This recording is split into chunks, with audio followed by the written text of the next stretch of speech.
है चंद्रयान 3 की सफल लैंडिंग के बाद अब जो इंतजार है वो है आदित्य L1 का, जिसको कल लॉन्च किया जाएगा। सुबह 11:50 का वक्त रखा गया है जब आदित्य L1 की लॉन्चिंग होगी। आइए इसी से जुड़ी रिपोर्ट आपको दिखाते हैं।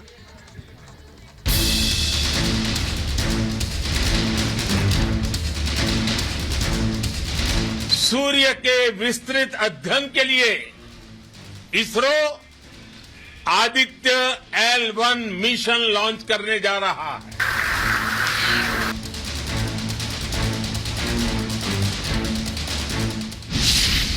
हिंद गगन मिशन सूर्ययान।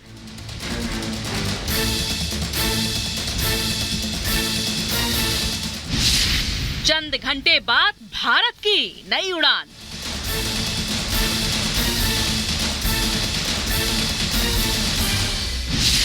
इसरो तैयार, अब सूर्य नमस्कार।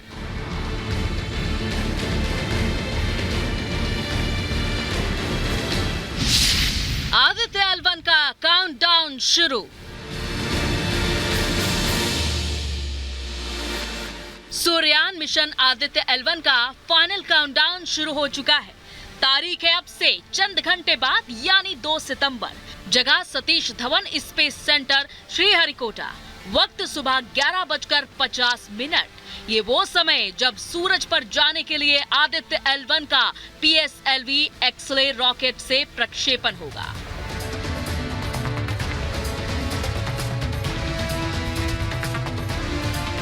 रॉकेट तैयार, अंदर मौजूद स्पेसक्राफ्ट तैयार।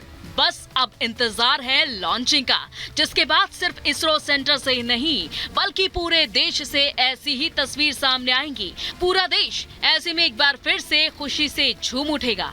अब दुनिया भर की नजरें भारत के सूर्ययान पर हैं।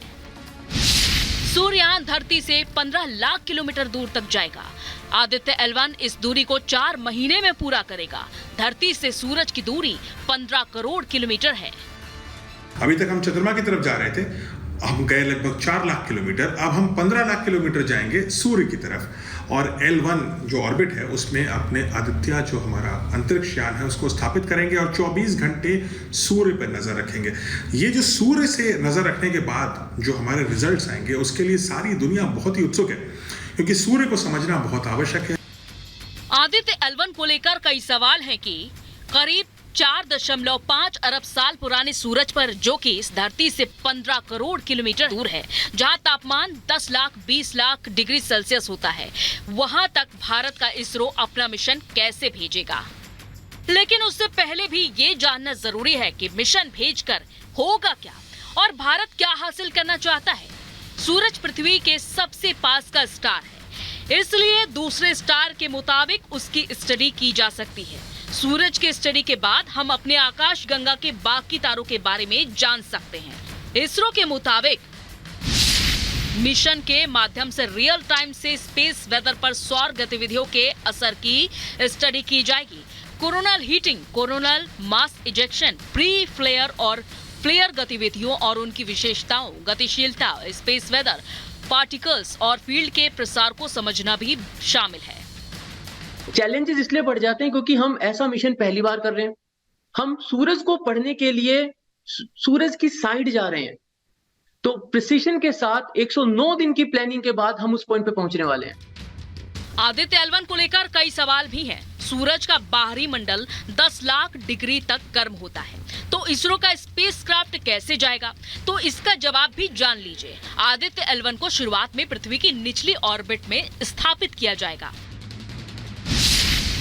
आदित्य L1 सूरज की स्टडी के लिए भारत का पहला सोलर मिशन है। ये स्पेसक्राफ्ट निचले यानी हेलो ऑर्बिट में लैग्रेंजियन पॉइंट 1 पर भेजा जाएगा, जो पृथ्वी से 15 लाख किलोमीटर दूर है। L1 एक ऐसा पॉइंट होता है जहां सूरज और धरती दोनों की ग्रेविटी शून्य होती है। L1 बिंदु में इस पॉइंट पर रहने पर कोई भी उपग्रह ना तो सूर्य की ओर खींचता है और ना ही पृथ्वी की ओर खींचता है। दोनों की ग्रेविटी की जो सीमा है, वहां कोई छोटी वस्तु लंबे समय तक रह सकती है। इससे स्पेसक्राफ्ट के ईंधन का इस्तेमाल कम होगा।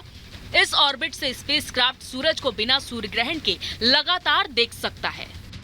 लेकिन ये एक ऐसा मिशन है जो धरती से 15 लाख किलोमीटर दूर एक जर्नी ट्रेवल करने वाला है सूरज की साइड लैग्रेंजे 1 पॉइंट पे। हमारा आदित्य L1 मिशन घूमेगा एक ऑर्बिट में जिसको हम हैलो ऑर्बिट कहते हैं। इस पूरे मिशन पर भले ही आदित्य L1 सूरज से 15 लाख किलोमीटर की दूरी पर रहेगा, लेकिन ये सूरज से दूरी का सिर्फ 1% ही है।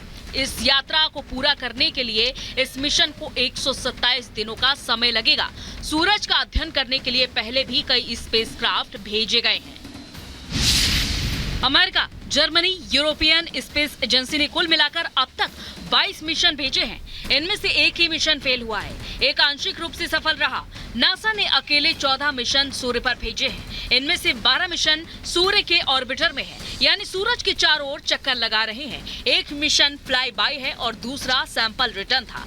नासा से पहला मिशन पायोनियर 5 साल 1960 में भेजा था। सूरज के वायुमंडल यानी कोरोना के अध्ययन के लिए नासा ने साल 2018 में अपना स्पेसक्राफ्ट भेजा था, जो अभी भी लगातार सूरज की कक्षा में चक्कर लगा रहा है। पार्कर सोलर प्रोब 2025 तक सूरज की कुल 24 कक्षाओं से गुजरेगा। नासा का ये यान सूरज के कोरोना तक पहुंचने वाला पहला स्पेसक्राफ्ट था। जर्मनी ने अपना पहला मिशन 1974 में नासा के साथ मिलकर भेजा था।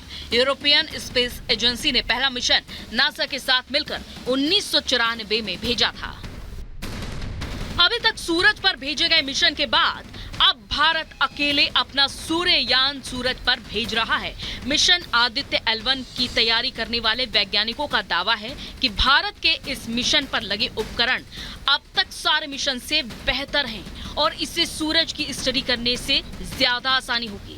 सूर्ययान का मिशन सफल हुआ तो भारत सूर्य पर अध्ययन करने वाला दुनिया का तीसरा देश बन जाएगा और सूर्य के कई अहम रहस्य हैं जिनसे पर्दा उठेगा।